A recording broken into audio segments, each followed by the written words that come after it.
कथा के बिना अधूरा है सोमवार का व्रत।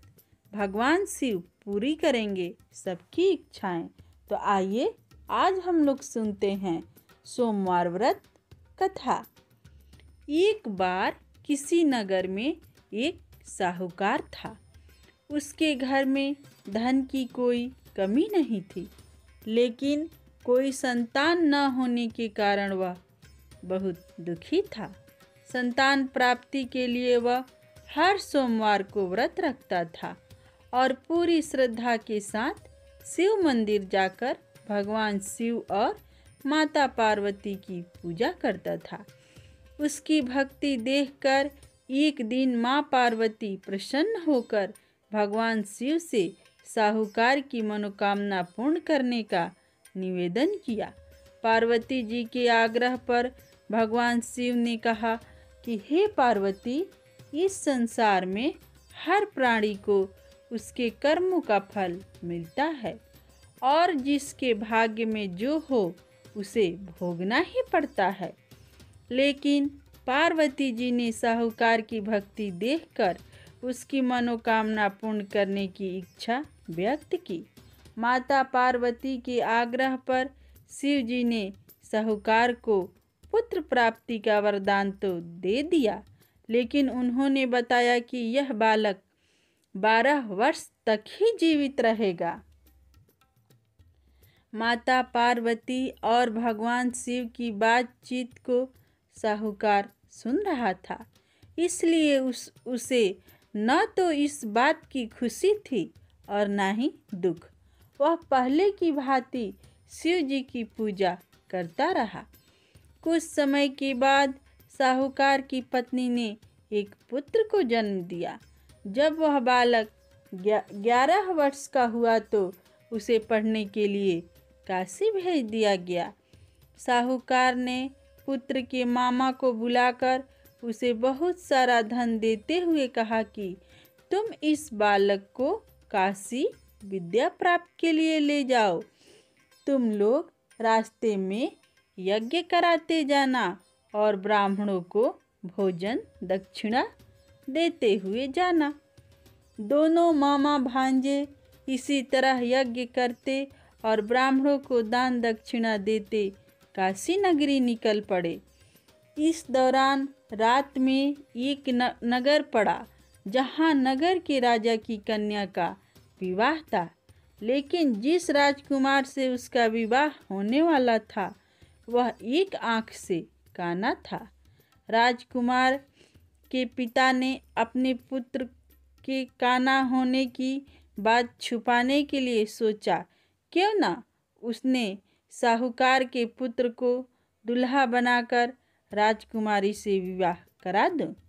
विवाह के बाद इसको धन देकर विदा कर दूंगा और राजकुमारी को अपने नगर ले जाऊंगा।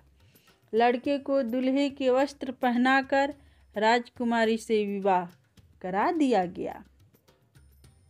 साहूकार का पुत्र ईमानदार था, उसे यह बात सही नहीं लगी, इसीलिए उसने अवसर पाकर राजकुमारी के दुपट्टे पर लिखा कि तुम्हारा विवाह तो मेरे साथ हुआ है, लेकिन जिस राजकुमार के संग तुम्हें भेजा जाएगा वह एक आंख से काना है।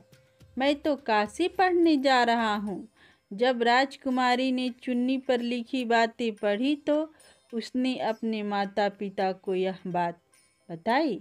राजा ने अपनी पुत्री को विदा नहीं किया, फिर बारात वापस चली गई।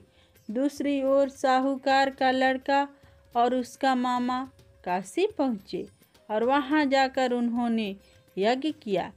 जिस दिन लड़का 12 साल का हुआ उस दिन भी यज्ञ का आयोजन था। लड़के ने अपने मामा से कहा कि मेरी तबीयत कुछ ठीक नहीं है। मामा ने कहा कि तुम अंदर जाकर आराम कर लो। शिव जी के वरदान अनुसार कुछ ही देर में उस बालक के प्राण निकल गए। मृत भांजे को देख उसके मामा ने विलाप करना शुरू कर दिया। संयोगवश उसी समय शिव जी और माता पार्वती उधर से जा रहे थे। पार्वती माता ने भोलेनाथ से कहा, स्वामी, मुझे इसके रोने की स्वर सहन नहीं हो रहा है। आप इस व्यक्ति के कष्ट को अवश्य दूर करें।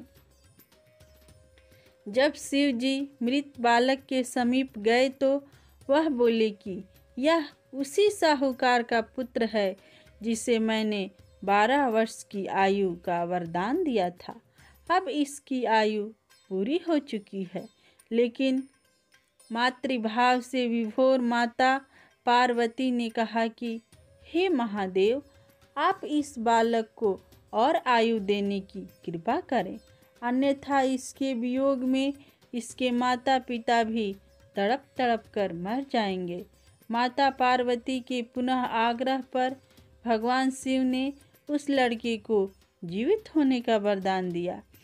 शिव जी की कृपा से वह लड़का जीवित हो गया। शिक्षा पूरी करके लड़का मामा के साथ अपने नगर की ओर वापस चल दिया। दोनों चलते हुए उसी नगर में पहुँचे जहाँ उसका विवाह हुआ था। उस नगर में भी उन्होंने यज्ञ का आयोजन किया। उस लड़के के ससुर ने उसे पहचान लिया और अपनी महल में ले जाकर उसकी खातिरदारी की और अपनी पुत्री को विदा किया। इधर साहूकार और उसकी पत्नी भूखे प्यासे रहकर बेटे की प्रतीक्षा कर रहे थे।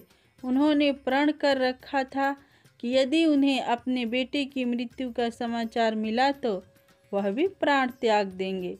परंतु अपने बेटे को जीवित होने का समाचार पाकर वह बेहद प्रसन्न हुए। उसी रात भगवान शिव ने साहूकार के स्वप्न में आकर कहा, हे श्रेष्ठी, मैंने तेरे सोमवार के व्रत करने और व्रत कथा सुनने से प्रसन्न होकर तेरे पुत्र की लंबी आयु प्रदान की है। इसी प्रकार जो कोई सोमवार व्रत करता है या अथवा कथा सुनता और पढ़ता है, उसके सभी दुख दूर होते हैं और सभी की मनोकामनाएं पूर्ण होती है। इसीलिए सब कोई बोलिए भोलेनाथ शिव शंभू की जय, शंकर भगवान की जय।